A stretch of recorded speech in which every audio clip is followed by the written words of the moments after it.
창세기 13장 1절에서 9절 말씀입니다.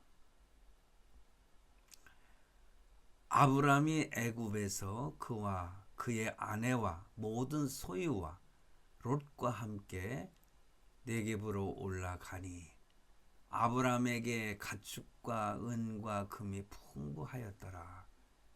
그가 네겝에서부터 길을 떠나 베델에 이르며 베델과 아이 사이 곧 전에 장막 쳤던 곳에 이르니 그가 처음으로 제단을 쌓은 곳이라. 그가 거기서 여호와의 이름을 불렀더라. 아브라함의 일행 롯도 양과 소와 장막이 있으므로 그 땅이 그들이 동거하기에 넉넉하지 못하였으니 이는 그들의 소유가 많아서 동거할 수 없었습니다. 그러므로 아브라함의 가축의 목자와 롯의 가축의 목자가 서로 다투고 또 가나안 사람과 브리스 사람도 그 땅에 거주하였는지라. 아브라함이 롯에게 이르되 우리는 한 친족이라. 나나 너나 내 목자나 내 목자나 서로 다투게 하지 말자. 내 앞에 온 땅이 있지 아니하냐. 나를 떠나가라. 내가 좌하면 나는 우하고 내가 우하면 나는 좌하리라. 아멘. 오늘 본문 말씀 창세기 13장 1절에서 9절에 있는 말씀, 이 말씀을 가지고 오늘 말씀의 제목을 아브라함의 삶이라는 그런 제목으로 저와 여러분이 함께 은혜를 받고자 합니다. 여러분, 아브라함의 삶은 어떠했을까요? 저는요, 처음 예수 믿고 나이 들어가면서 믿음 안에서 살면서 또 성경을 읽으면서 어렸을 때 성경을 읽어도 저에게 그 의미가 어찌 다 올 수가 있겠습니까? 그러나 이 아브라함에 대해서 설교를 많이 듣고 자랐습니다. 교회에서요. 그래서 저는 아브라함은 있잖아요. 그의 삶이 항상 거룩하고 정말 항상 존중받아야 될 참 그런 아브라함이다. 저는 그렇게만 생각을 했어요. 여러분, 믿음의 조상이다. 그래요. 믿음의 조상이라고 하는 그런 이름을 우리가 생각할 때에 참 믿음의 조상, 얼마나 귀한 말씀입니까? 표현이요. 그러니 믿음의 조상이라 이거예요. 믿음의 조상. 그래서 저는요 항상 아브라함과 나의 삶은 비교할 수가 없다. 어찌 내 삶을 아브라함과 비교를 할 수 있을까? 그런 생각을 하면서 저는 살았습니다. 그런데요, 이 말씀을 준비하고 나서 저 개인의 삶에 대해서 많이 생각을 하게 됐습니다. 여러분, 아브라함은요 70이 넘을 때까지 하나님을 알지 못했던 사람입니다. 그 아버지가 사실상 조그만 우상을 만드는, 목상을 만드는 그런 직업을 가졌던 아버지 데라, 그 데라 밑에서 70여 년을 살았다 이 말씀입니다. 그 아버지의 생각과 아버지의 삶을 보면서 사실상 자녀들이 아버지의 삶을 따라가지 않습니까? 그리고 나서 하나님 앞에 70이 넘어서 부르심을 받은 겁니다. 갈대아 우르를 떠나라. 내가 지시할 땅으로 떠나라. 그 명령을 받고 그때부터 하나님과의 삶이 시작이 된 것입니다.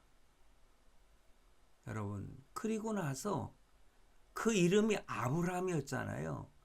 존귀함을 받을 만한 아버지란 뜻입니다. 참 좋은 이름이죠. 그런데 아브라함이라고 참 이름을 하나님께서 바꾸어 주신 때가 언제입니까? 아브라함이 100세 가까이 되었던 99세인가요? 성경을 보면은 묵상을 하다 보면은 또 여러 가지 주역을 보면서 보면은 그때의 아브라함이라는 이름을 하나님께서 주신 것입니다. 아브라함은 뭡니까? 열국의 아버지, 만민의 아버지라는 뜻 아니겠습니까? 왜냐? 믿음의 자손들이 만민이 된 거죠. 열방의 모든 백성들 중에 택함을 받은 백성들, 그의 아버지라는 뜻이 아니겠습니까? 그때부터 아브라함, 하나님으로부터 믿음으로 인정을 받은 거예요. 이삭을 제물로 바치고자 했을 때에 하나님은 그걸 인정하시고 그를 아브라함이라고 하신 것입니다. 그때부터의 삶이 참 믿음 안에서 사는 그런 삶이었는데, 사실상 오늘 말씀을 보나 지난 주일날 제가 설교한 내용을 보나 그는 애굽에서 정말 하나님 앞에 범죄하는 그러한 모습을 보지 않습니까? 자기의 목숨을 지키기 위해서 아리따운 여인, 사랑하는 여인, 자기 부인을 바로의 부인으로 이렇게 바친 거 아니겠어요? 예? 자기 마누라를 간음죄를 범하게 하는 그러한 죄를 아브라함이 범하게 됩니다. 그러니 그의 삶은 가나안 땅에서 하나님께서 복을 주시고 가나안 땅에 사실 기근이 생겨가지고 먹을 것이 좀 부족하니까 자기 혼자 먹으면야 괜찮겠지만 그의 식솔들이 너무나 많았기 때문에 그들이 함께 그 기근 가운데에서 먹고 살기가 힘드니까 애굽의 소문을 들어보니까는 거기는 그냥 풍년이 들어가지고 잘 먹고 잘 산다고 하니까는 야, 우리 애굽으로 내려가자. 그때부터 신앙의 모습이, 그 아브라함의 삶의 모습이 그 신앙이 내려가는 삶을 살고 있지 않습니까? 여러분. 그러니 신앙생활 하면서도 이러한 범죄 가운데 사는 모습을 아브라함을 통해서 발견하게 되는데, 그러면서 제 자신을 생각해 보는 거예요. 여러분, 교만하다고 생각하지 마시기 바랍니다. 저도 하나님께서요 부르셨어요. 인도하셨어요. 제가 12살인가 3살 때예요. 제가 국민학교 6학년 때니까 그때는 제가 1살 1년을 사실은 가정사정으로 인해서 8살에 학교에 들어가 국민학교 1학년으로 들어갔지만은 그 중간에 좀 가정에 일이 있어가지고 1년을 갔다가 학교를 가지 못했어요. 그러고 나서 같은 학년으로 다니니까는 그때 6학년 때가 13살인지 그랬을 겁니다. 다른 친구들보다 내가 1살 더 많았었거든요. 그런 친구들이 그때 많더라고요. 그러니 저는 10대에 하나님이 부르셨어요. 저는 교회라는 이름도 들어본 적도 없고요. 그때까지 하나님 예수 그리스도의 이름을 들어본 적이 없어요. 그런데 그전에도 말씀을 드렸지만은 우리 누님이 그 개구리를 잡아오라고 그래서, 왜냐하면 그 개구리를 삶아가지고 사료를 섞어가지고 그 닭을 키웠거든요. 그래서 그 누님의 그 둘째 되는 그 아들놈을 제가 들쳤고 개구리 잡으러 가다가 아이들이 노래를 부르는 그 노래소리를 듣고 내가 찾아가는 거지. 왜냐? 나도 그때 국민학생이니까요. 어린아이들의 소리를 들으니까는 은근히 관심이 간 거죠. 그래 제가 그 노래소리를 따라서 간 곳이 나중에 보니까는 그게 교회였어요. 어린아이들 그 당시에 여름 성경 학교를 하고 있었어요. 그래서 제가 그 여름에 여름 방학이었거든요. 그때 여름에 그 하나님의 10대에 저는 이렇게 하나님이 나를 인도해 주는 다른 사람들이 없었거든요. 제 친구들도 교회 가자는 말 한마디 나에게 한 적이 없었어요. 그때에 제가 그러니까 10대에 하나님의 부르심을 받고 예수를 믿게 된 것입니다. 그런 다음에 제가 군에 다녀와 가지고 20대 때에 정말 신학을 하는 그때부터 하나님의 그 목회자로서의 훈련시키기 위해서 하나님이 20대에 저를 부르셔서 신학 공부하게 만드셨고 제가 30대에 가서 목사 안수를 받게 됩니다. 그러면서 제가 지금까지 목사로서의 삶을 살아왔어요. 여러분, 그 과정 속에서도 저의 흔들림은 많이 있었습니다. 목회자로서도 하나님 앞에 부끄러운 죄를 범할 때도 저는 많이 있었어요. 참으로 부끄러워요. 뭐 지금이라고 그래서 제가 죄를 짓지 않고 살겠습니까? 아브라함도 그의 삶 속에는요, 평범한 삶 속에는요, 하나님 앞에 흔들리고 범죄하고 하나님을 기쁘시게 하는 삶을 살지 못했던. 근데 히브리서에 보면은 믿음이 없이는 하나님을 기쁘시게 할 수 없다 그러셨잖아요. 그러므로 우리는 믿음이 있기 때문에 그때부터는 우리의 삶이 어떻든 간에 하나님의 자녀가 됐기 때문에 여러분 자식을 키우지 않습니까? 그 자식은요 이미 태어나면서부터 내 새끼예요. 내 새끼. 그러니 그가 잘못할 때에는 매질도 하고 홍군형도 내고 그렇지만은 내 새끼잖아요. 그러므로 우리도 하나님 앞에 부르심을 받고 예수 믿고 구원받아 하나님의 자녀가 되면은 어떻게 됩니까? 자식은 자식으로서 나에게 기쁨이 되는 것처럼 저와 여러분도 예수 그리스도의 자녀로서 그 자녀로서만이 하나님을 기쁘시게 한다. 이런 생각을 하면은 너무너무 감사하지 않습니까? 너무너무 감사해요. 그래서 아브라함도 그때까지의 평범한 삶 속에서 하나님을 떠난 우상을 섬기는 그러한 삶도 살았고 하나님의 부르심을 받았음에도 불구하고 애굽으로 내려가는 신앙, 내려가는 삶 속에서 그는 정말로 상상할 수 없는 상상할 수 없는 그런 범죄를 하는 거 아니겠습니까? 자기 아내를 갖다가 어찌 다른 남자 품에 안기게 만드냐고. 여러분 열불이 나지 않습니까? 나도 그런 죄를 범하지 않는데 아브라함은 그런 범죄를 하고 있어요. 여러분 그렇다고 그래서 제가 아브라함을 갖다가 무슨 죄인시 취급한다거나 믿음의 조상으로서의 그런 레벨에서 끌어내리려고 하는 것은 결코 아닙니다.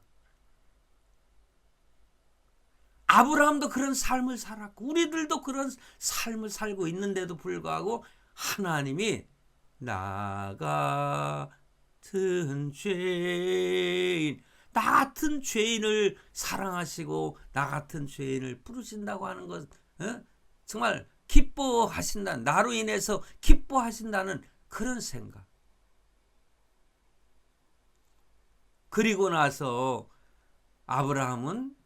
이제는 아브라함으로서의 삶을 살면서 175세에 176세인가 175세인가 세상을 떠나지 않습니까?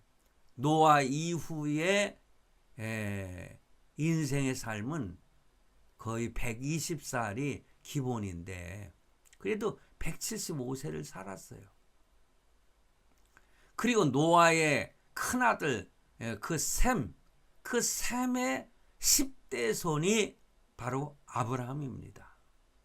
믿음의 그 뭐라고 할까요? 하나님이 선택된 셈족을 통해서 쭉 축복을 하시고 나중에 유다도 그렇지 않습니까? 유다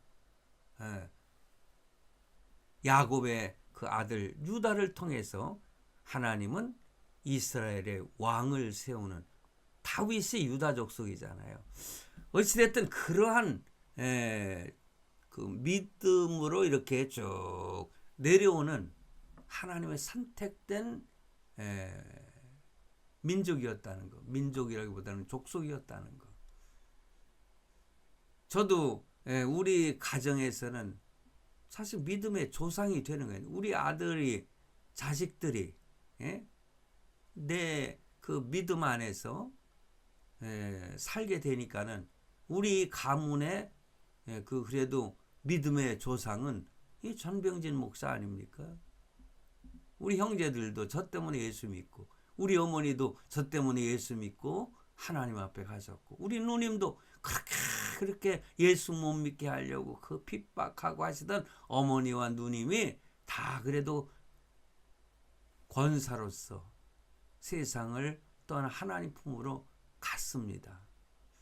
자, 이러다 보니까 어떻게 보면은 제 믿음 안에서의 삶을 자랑하는 것 같은데 저는 자랑할 것이 아무것도 없습니다. 저는 이렇게 한번 아브라함을 생각하면서 여러분들의 믿음 생활도 지금 어떤 상황이 있다 할지라도 하나님의 자녀로서 부르심을 받은 그 믿음 때문에 하나님을 기쁘시게 하는 자녀로서의 삶을 살고 있다.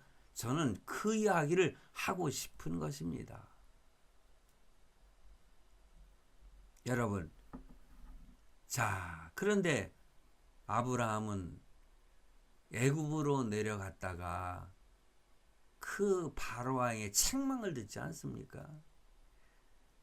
우리가 믿음으로 살면서 믿음의 사람으로서의 삶을 살지 못하면 세상 사람들로부터 책망을 받게 되는 것입니다. 야, 예수 믿는 내가 그래서 되겠냐?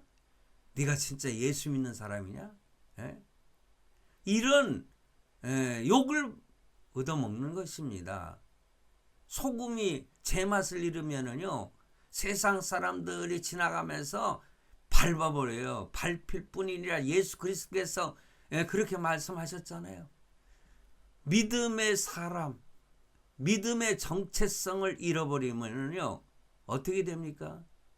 세상 사람들로부터 욕을 얻어먹습니다. 그러다가 그 책망을 받고 이제는 돌이켜서 아브라함이 어떻게 됐습니까? 다시 가나안을 향해서 올라가고 있습니다. 여러분 창세기 12장 그리고 13장에 나오는 이 아브라함의 모습을 보면은 이렇게 내려가는 삶을 사는 그런 사람이 있고 그냥 변함없이 뭡니까 평안한 말을 생각하면서 그냥 평범하게 사는 사람들이 있지 않습니까?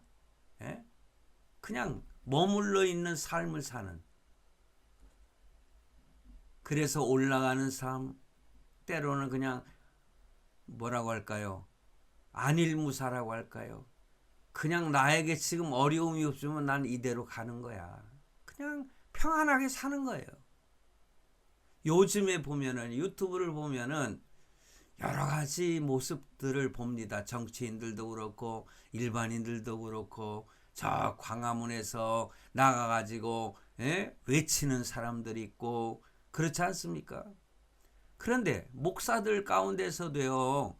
그냥 그런 가운데서 밑바닥까지 내려간 배교를 하는 그러한 목사들이 얼마나 많은지 몰라요. 대한민국이 어떠한 정치 체제로 바뀔지도 모르는데 그것도 모르고 그냥 더 거기에 빠져가지고 그 사람들하고 동조하면서 참 하나님을 배교하면서 엉뚱한 세상 사람들의 기뻐하는 일만 하면서 사는 목사들도 많이 있더라고요. 그런데 그냥 뭐 외치면 외쳐라, 바닥으로 내려가면 내려가라, 그러면서 그냥 안일무사 나한테 지금 먹고 사는데 뭐 돈이 있겠다, 뭐 어려움이 없겠다, 나한테 무슨 뭐 직접적으로 핍박하는 사람 없겠다. 사실상 이 정치 체제와 싸우는 사람 목사들은 소년보 목사 같이 감옥에도 들어가고, 저는 그분들의 그 하는 생각이나 모든 것들, 그것이 다 100%를 갖다 따를 수는 없지만은, 그러나 대한민국의 현실을 보면서 투쟁하는 그런 목사들, 그런데 안일무사하게 사는 사람들, 믿는 사람이나 믿지 않는 사람이나 그냥 거기서 거기인 것처럼 그렇게 사는 목사들이나 그런 성도들, 그냥 머물러 있는 성도들이죠. 안일무사만 따르고. 그러면서도 참 믿음의 삶이 올라가는 삶을, 지금 가나안 땅으로 다시 올라가는 아브라함의 모습을 보면서 그렇잖아요. 본문 1절 말씀에 보면은 아브라함은 그 애굽 생활을 청산하고 다시 가나안 남방으로 올라갔다, 그렇게 기록하고 있어요. 바로 이것이 성도들에게 필요한 삶인 것입니다. 그러나 올라가는 삶이 곧 평탄한 삶이 되는 것은 아니지요. 왜냐? 그들이 베델에 이르렀을 때에 그 아브라함의 그 가축을 먹이는 종들과 또 롯의 가축을 먹이는 그 목자들 있잖아요. 그들이 다투기 시작을 합니다. 올라가는 삶을 살면서도 삶이 풍요로워진 그런 상태에서 보니까는 다툼이 일어나요. 그러므로 인해서 그 일로, 그 다툼을 인하여서 아브라함이 롯과 헤어지게 되는 그런 모습을 보지 않습니까? 풍요로운 삶 속에서도 이렇게 다툼이 일어나고, 풍요롭지 않고 가난했을 때는 서로 그냥 사랑하고 그냥 못 잊어서 그냥 아끼고 하다가도요, 사람이 풍요로워지고 잘 먹고 잘 살게 되면은요, 네가 잘나서 그러냐, 내가 잘나서 그러냐, 그러면서 서로 잘잘못을 따지려고 하고요. 그러면서 다툼이 일어나지 않습니까?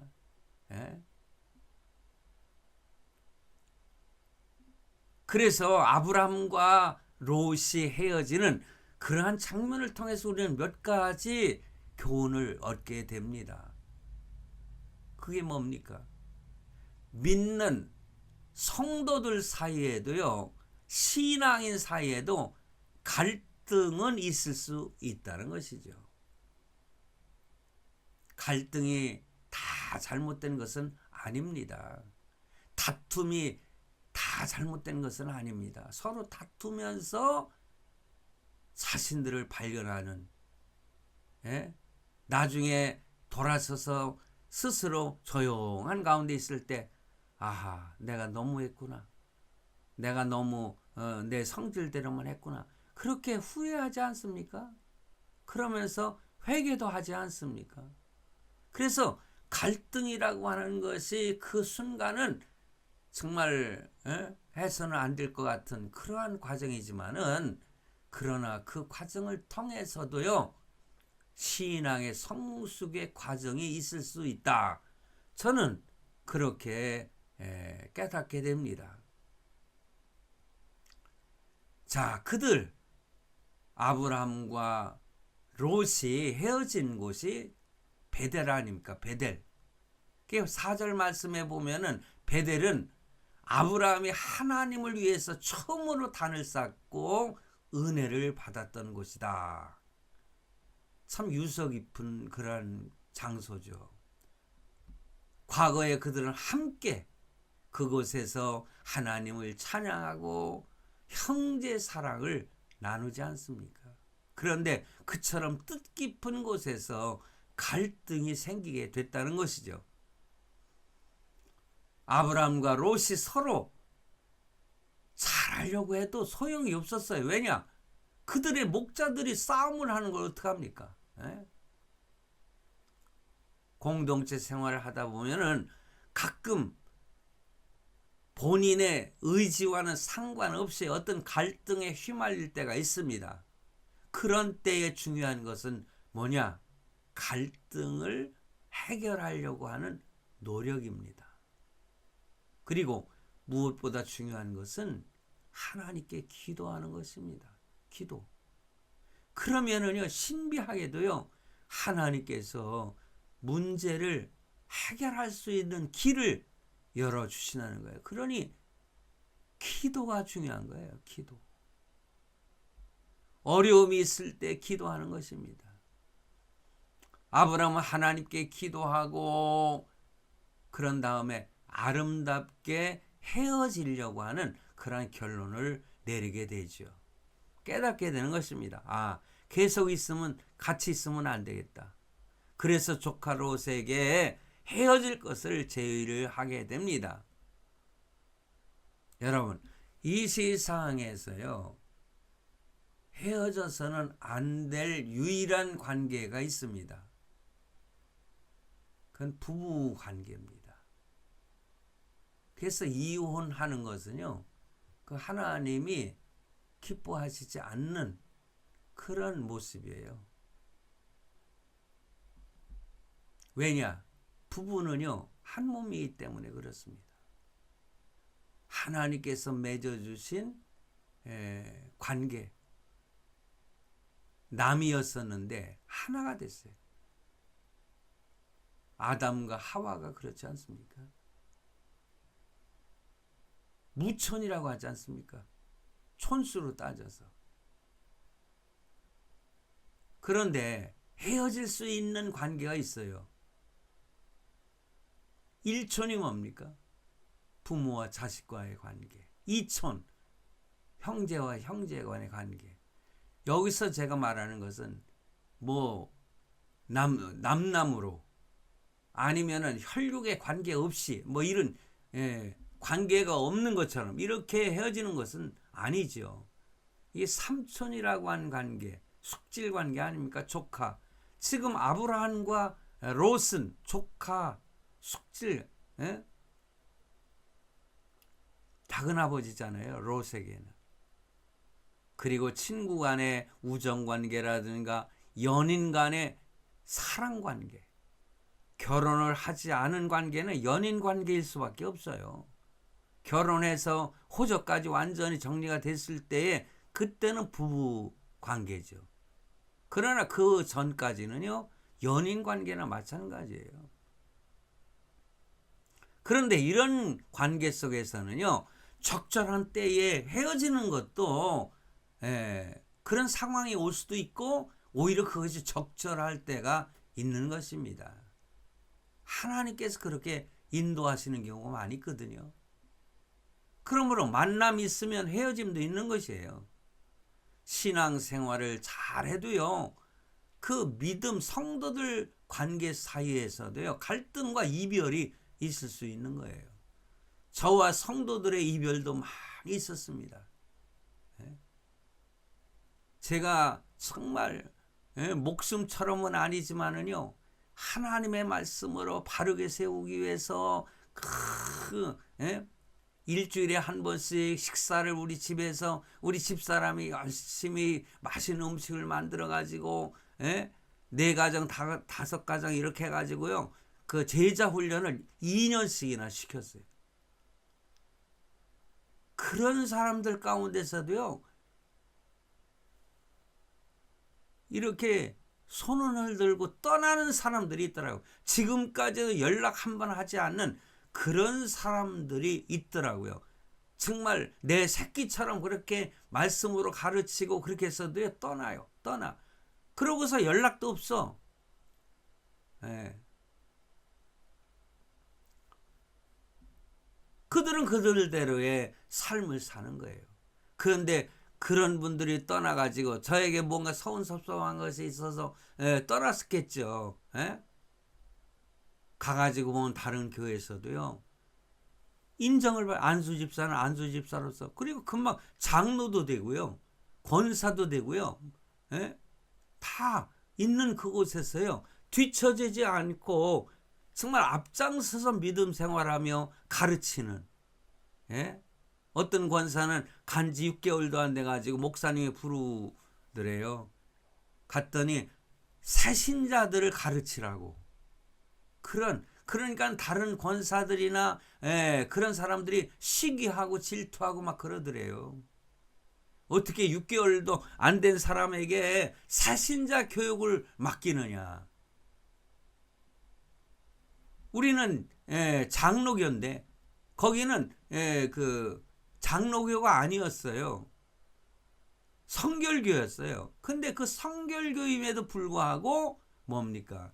신자들, 새 신자들을 말씀을 가르치라고 맡기더라는 그런 모습을 보면은 그 어떤 친구는요. 저는 부천에서 이제 목회했는데 저 인천으로 갔는데 인천에 큰 교회 갔더니 거기서 뭐 이것저것 하고 훈련 막 그러는데 한 번은 그 친구가 전화를 했어요. 목사님, 그러면서 나보고요. 목사님 감사합니다. 왜요? 뭐가 그렇게 감사해요?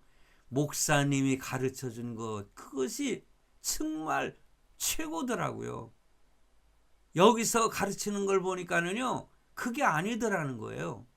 그러면서 전병진 목사 생각이 나더라는 겁니다. 그래요. 그래도 그 교회에 잘 적응해서 신앙생활 잘 하십시오. 공무원이었었어요, 이 친구는.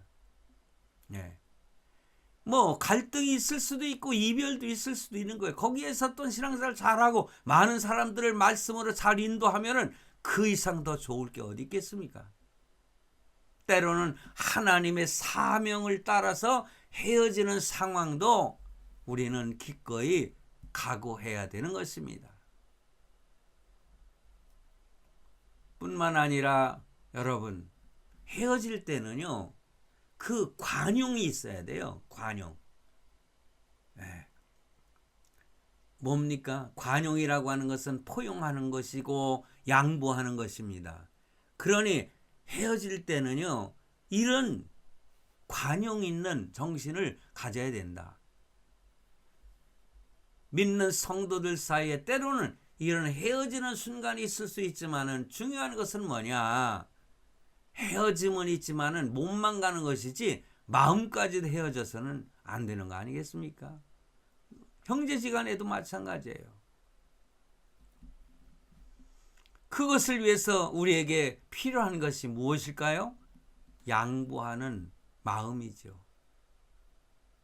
아브라함은 헤어지기를 작정할 때부터 어떻게 하면 잘 헤어질까?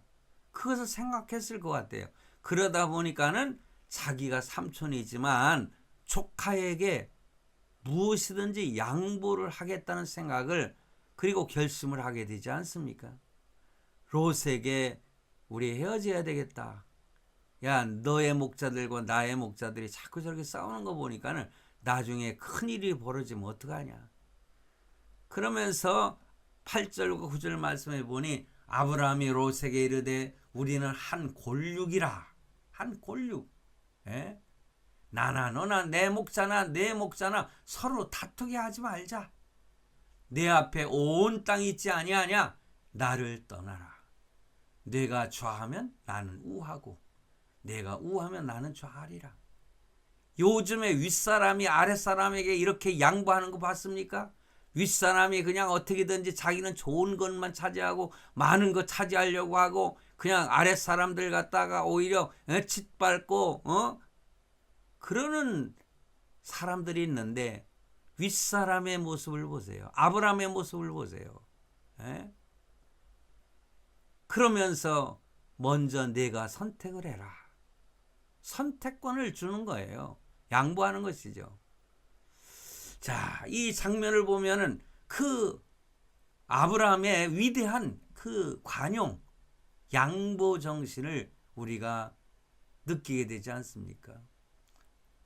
성도가 선한 마음과 목적으로 양보하게 되면은 반드시 양보한 것 이상으로 하나님은 주시는 거예요.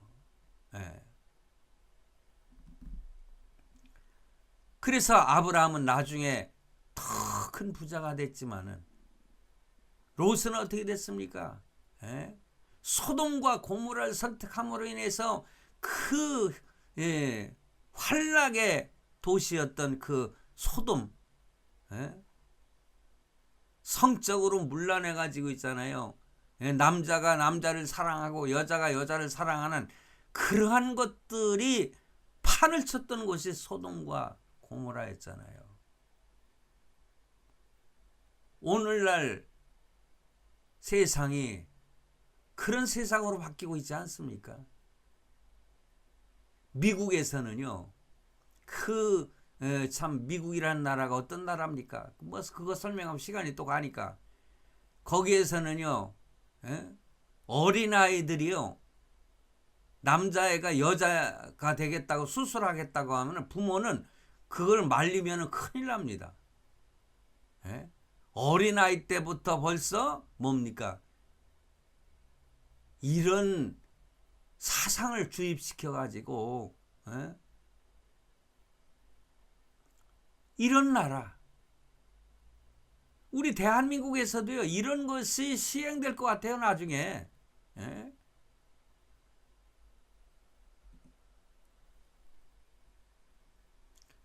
양보할 줄을 몰라요. 요즘에 있잖아요, 그 지금 경제 상황을 여러분 잘 알지 않습니까? 그리고 이 정부가 어떤 기업에 대해서 어떤 정책을 쓰고 있는지 아시잖아요.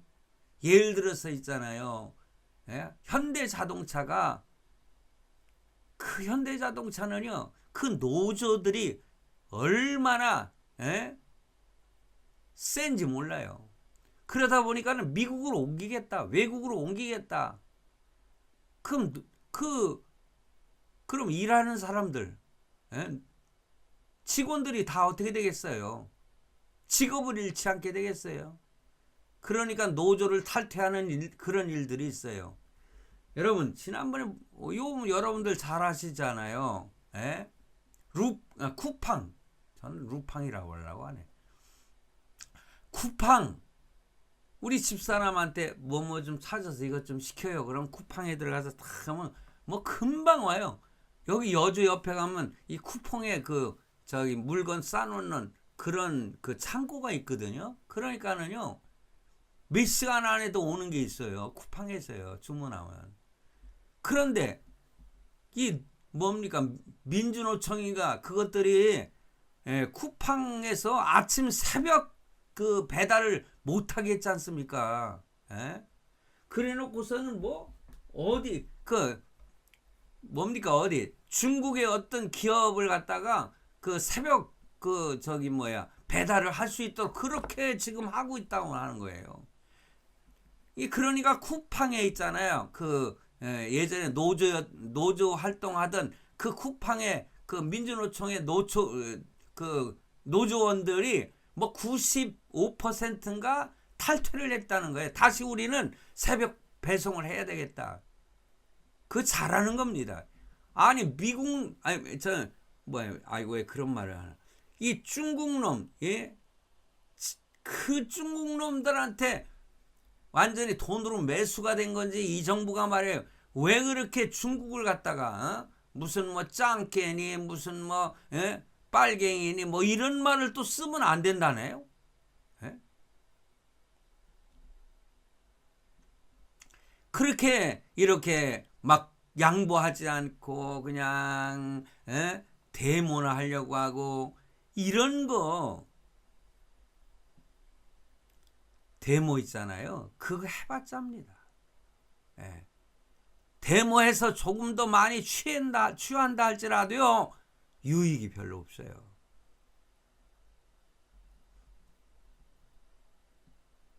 그렇게 해서 얻은 돈과 물질이 더 큰 불행을 가져다 줄 수도 있는 경우가 많이 있습니다. 그처럼 사람끼리 더 나아가서 형제 자매끼리 얼굴을 붉혀가면서 서로 다투고 서로 양보하지 않고 그러면 하나님이 기뻐하시지 않습니다. 그러므로 인해서 나중에 나에게 오는 불행들이 많이 있는 것입니다. 때로는 사업도 실패하게 되고요. 건강이 악화될 수도 있고요. 그래서 우리는 양보라는 것을 배워야 되는데 마지막으로 생각할 것은 양보를 하되 넉넉한 마음으로 양보를 해야 돼요. 통 넓은 그렇게 표현합니까? 그런 양보를 하는 것이죠. 조금 양보하고 나 양보했어. 이거 바람직하지 않죠.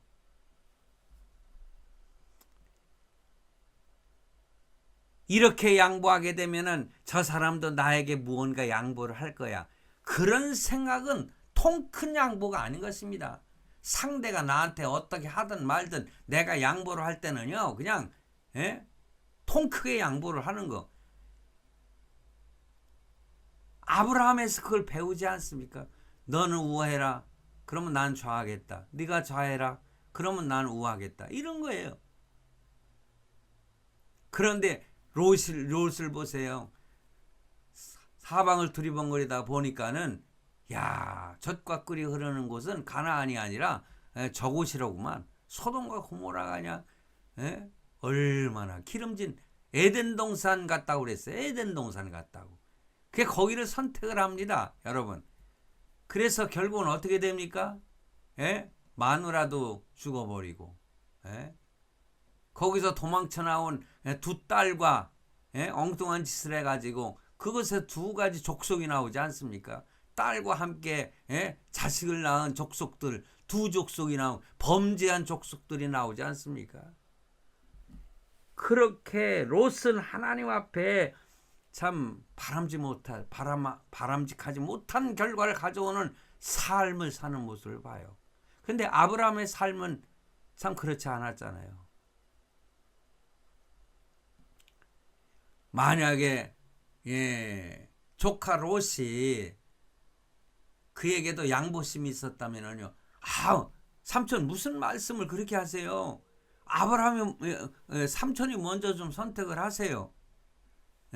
그러면 제가 다른 거 선택하겠습니다. 이렇게 나오는 게 더 정상이죠. 그런데 롯은 그렇지 않았어요. 그 말이 떨어지자마자 무섭게 눈을 들어서 좋은 땅을 살피다가 요단 온 그 좋은 땅을 먼저 선택을 합니다. 어찌 보면 얼마나 괘씸하겠어요. 아브라함은 그렇지 않았어도요. 아브라함의 부인은 그랬을 거예요. 저 못된 롯을 봐라. 평생을 갖다 자식처럼 그렇게 키워놨더니 뭐 양보도 하나 안 하고 이런 마음을 갖지 않았을까 생각을 합니다. 그때 아브라함이 혹시라도 이거는 그냥 맞아 저 못된 놈 같으니라고 아니야 내가 먼저 선택할 거야 그러지 않았어요. 통 큰 양보를 하는 것입니다.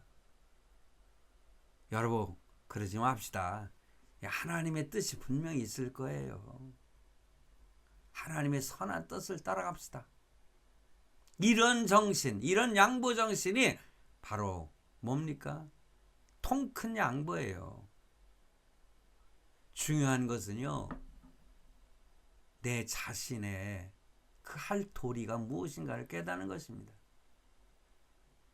우리는 우리 마음과 생각을 그리스도의 평강으로 지켜야 됩니다.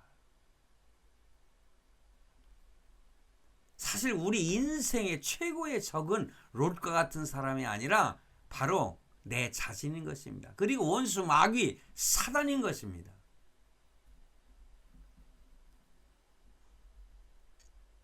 그러니 어찌 보면은요, 내 자신이 내 큰 적이 될 수가 있는 거예요. 나를 극복하고 나와 싸워 승리하는 것이 진정한 승리인 것입니다. 여러분, 사람은요 그렇게 잘 바뀌지 않아요. 모세가요 그 애굽에서 쫓겨나 가지고 광야를 살지 않습니까? 광야로 가서. 그런데 그가 변화가 된 것이 뭡니까? 40년을 세월이 흘렀어요. 나이 80이 돼서 이젠 됐구나. 내가 이제는 너를 선택해서 나의 택한 백성을 인도할 지도자로 세워야 되겠다. 그게 언제입니까? 80세가 됐을 때요. 어찌 보면 40년 동안 모세 같은 사람도 변화가 되지 않았다는 거예요. 결국 모세는 80세에 자신을 바꾸게 되지 않습니까? 그거 보면은 제가 지금 이제 74세, 내년에 75세, 이 나이에 제가 얼마나 살지는 모르지만은 모세는 80세에 참 그 택함을 받아가지고 하나님 앞에 크게 쓰임을 받고 있는데, 하나님께서는 지금부터 내 자신을 저 같은 사람을 또 쓰시지 않을까, 뭐 그런 생각을 합니다. 그러니 우리는요 내 자신부터 바꿔야 되는 거예요.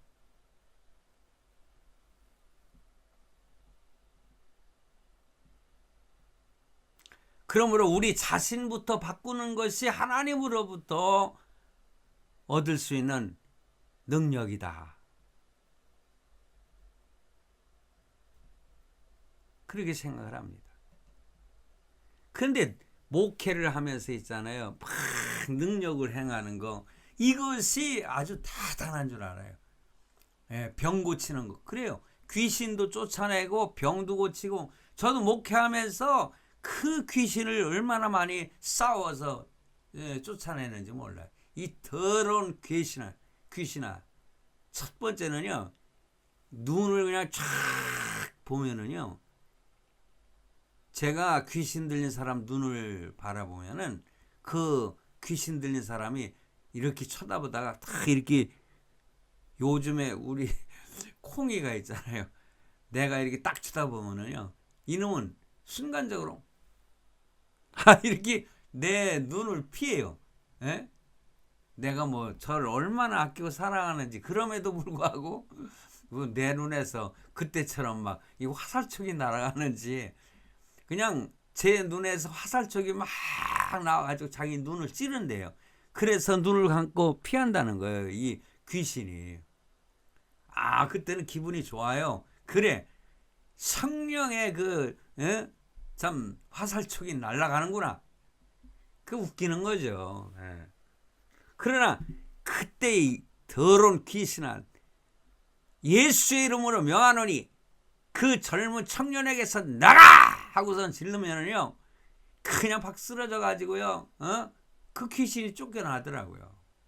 제가 어려서부터 그 감리교회 다니면서 부흥회, 중학교 1학년 때부터 부흥회를 얼마나 쫓아다녔는지 몰라요. 거기서 입신하는 사람들, 방언하는 사람들, 귀신 쫓아내는 사람들 많이 봤거든요. 그렇다고 그런 흉내낸 건 아니고, 귀신이 하도 괴롭히니까 그렇게 한 겁니다. 뭐 부흥사들이 그런 거 많이 하지 않습니까? 그냥 막 무너뜨리고 넘어지는 거 좋아하고. 제가 미국에 공부하러 갔을 때에 그때 그 아는 선배 목사님이 나보고, 야, 전 목사 좀 이리 좀 와봐. 그러면 아침에, 그러니까 그 텔레비전을 보고 계시더라고요. 그 가만히 보니까는요. 거기서 어떤 젊은 그 미국의 목사가 쫙 하면서 하나님 저쪽을 향해서 쫙 손을 하면서 뭐라고 외치니까는 저기서 우르르 넘어지고 저쪽에서 우르르 넘어지고 그 한국에 와서 보니까는요. 그것이 몇 달 안 있어가지고 한국에서 그 짓을 하는 그 목사를 초청을 해가지고 하더니 우리 그 한국의 목사들도 그 짓을 하고 있더라고요. 예? 우리 여동생이 나가는 교회에서 그런 일을 갖다가 자기도 한번 나가봤대요. 그랬더니 자기를 향해서 슉 하니까 자기도 모르게 샥 쓰러졌다는 거예요. 자기도 왜 넘어졌는지 모르겠다고. 참 웃긴다고. 성도 여러분, 우리가요 정말 하나님의 능력을 받는 것은요 하나님께서 주신 믿음입니다. 믿습니까? 그러므로 우리의 삶은요 기적이 역사하는 거예요. 나도 모르게 기적이 역사하는 것입니다.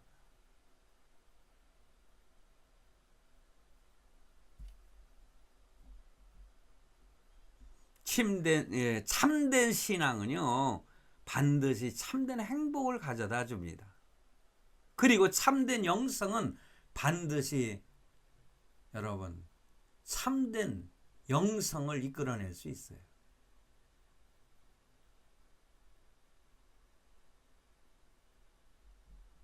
말씀을 정리하도록 하겠습니다.